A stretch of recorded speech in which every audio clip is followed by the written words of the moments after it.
We can talk Anyway, about the screen so for a second. So you got last week you gave me that piece of paper. I gave you that. And this week Well, you're do you want keeping it in your Yeah, side. you Well, can- I don't care. you What can do you have want it to if you talk want. about? So really the topic tonight is globalism and the internet and what's happening through various governments, including especially the United States, but also the European We Union. just talked about Italy. Yeah. Well, we talk about Italy and their particular bent on one of the European Union agreements has to do with advertising Yes. and the amount of advertising that goes along with video. Yeah. In their case, TV. What's happened is, and I may have gotten this wrong, but from my point of view, it appears that the ministry that is the Italian equivalent to the CRTC here in Canada, Yes. Canadian Radio Television Commission, is doing a power grab. What they're trying to do is impose a license fee on anybody who uploads video to the internet because in their opinion, that's broadcasting. And it's covered under the auspices of the portions of the agreements in the European Union that cover broadcast television Yep. and the percentage of advertising time that can happen in that. Well, the internet isn't broadcast. And I mean, I stood up in front of the copyright board talking about This is in Ottawa.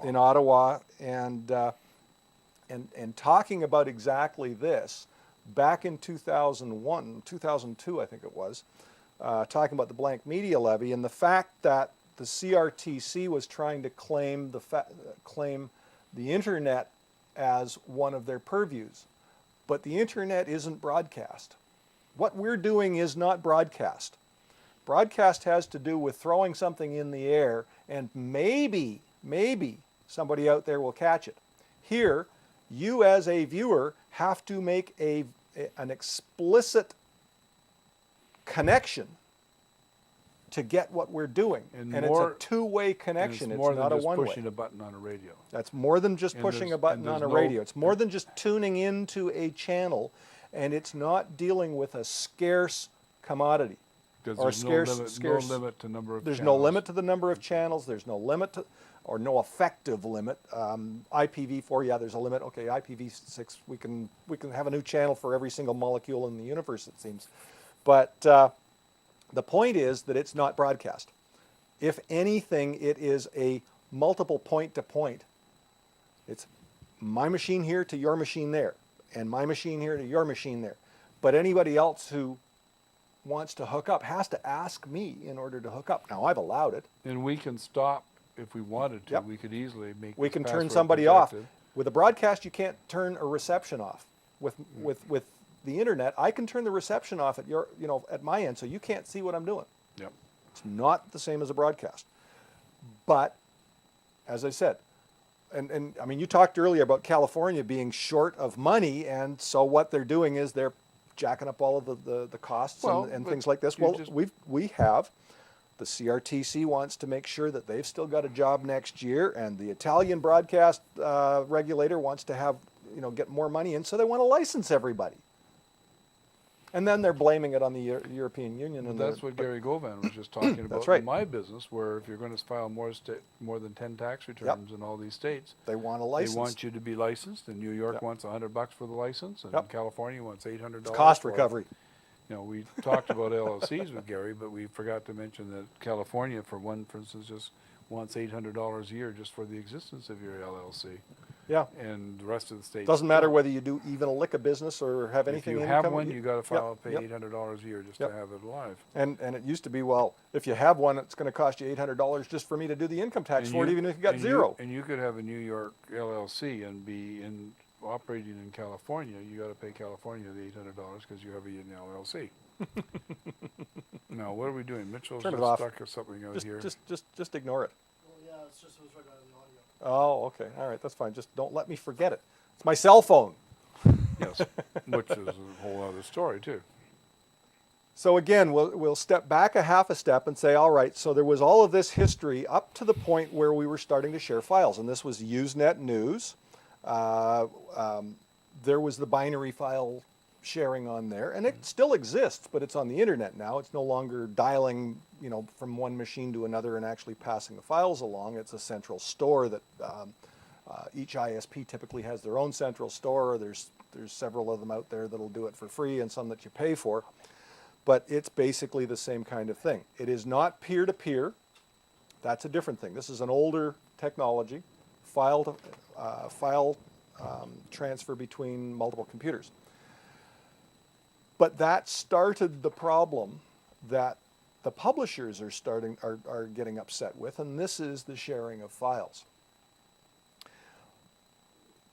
Well, what that's done is it's brought up the question of what we need to do to change copyright law in order to deal with the concepts that are happening in the technology age.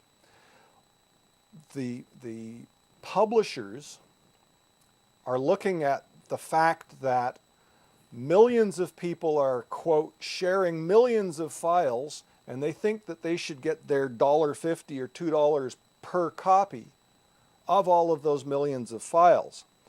But if you sit down and do the math, and they say that they lost last year in Canada $3 billion From file sharing. from file sharing, well, the first thing is you have to give your head a shake and say, well, where would that $3 billion have come from? What would consumers have not purchased in order to pay the music companies $3 billion? And the answer is Cell phones. not very bloody much. They just simply wouldn't have paid it. Yeah. So if it wasn't for the fact that the internet exists and it's easy to copy stuff, the public would not have paid that money.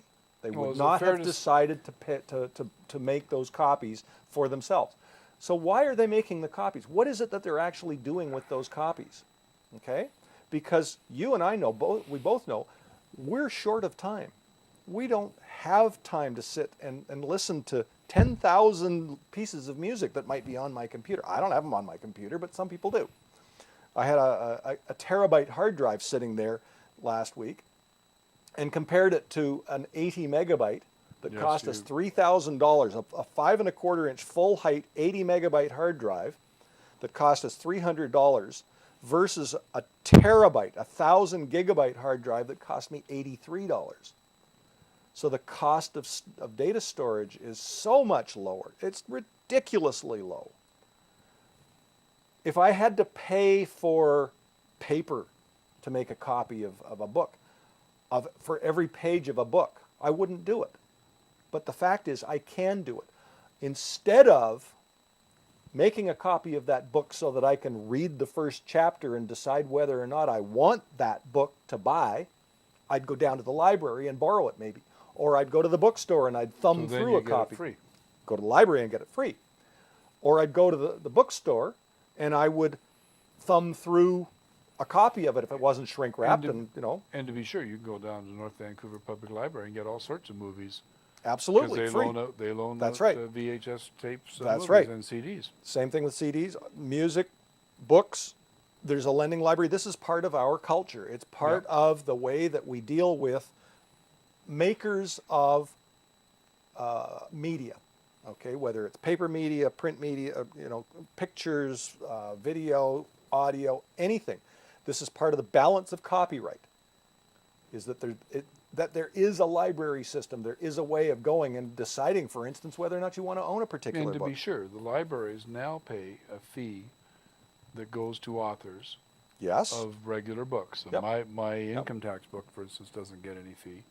But if you are an author of documentary type stuff or fiction or nonfiction or biographies, and your book's in the library is now keeping track of how many times that thing goes out, et cetera, et cetera. They send a fee to a national board, I can't remember the name of it, and then they send you a check. It's a private copying consortium Yep. similar to the one that has put in place the blank media levy Yep. for copying music. Okay, Canadian Private Copying Consortium (CPCC) is what does it for music. And singers and performers get a fee now from radio stations based upon their broadcasts. Yes, Which but didn't used to be. yes, and you're supposed to pay a fee if you've got music being played in your restaurant and that sort of thing. But and here's a little aside.